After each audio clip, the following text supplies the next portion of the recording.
भोलू एक छोटे से गांव का सबसे आलसी आदमी था। वह हमेशा कोई न कोई बहाना बनाकर काम से बचता रहता था। गांव वाले उसे कामचोर कहकर चिढ़ाते थे। एक दिन गांव के मुखिया ने घोषणा की कि जो भी सबसे बड़ी मछली पकड़कर लाएगा उसे 1 महीने का राशन मुफ्त मिलेगा। भोलू ने सोचा, अरे वाह, ये तो सुनहरा मौका है। मुझे बस एक बड़ी मछली पकड़नी है और फिर 1 महीने तक आराम ही आराम। लेकिन भोलू को मछली पकड़ने का बिल्कुल अनुभव नहीं था। भोलू ने एक पुरानी जाली उठाई और गांव के तालाब के पास पहुंच गया। वहां उसने देखा कि गांव के अन्य लोग भी मछली पकड़ने की तैयारी कर रहे हैं।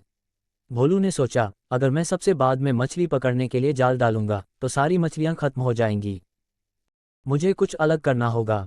वो तालाब के पास बैठ गया और एक योजना बनाने लगा।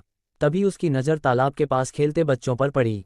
भोलू ने बच्चों से कहा, बच्चों, क्या तुम मेरी मदद करोगे?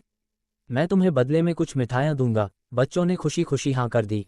भोलू ने बच्चों को कुछ जाल और रस्सियां दी और कहा, तुम तालाब के चारों ओर इन जालों को फैलाओ और जब मैं कहूं तब इन रस्सियों को खींचना। बच्चों ने ठीक वैसा ही किया।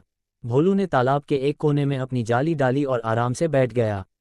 गांव वाले भोलू को देखकर हंसने लगे और बोले, अरे भोलू, ऐसे कैसे मछली पकड़ेगा?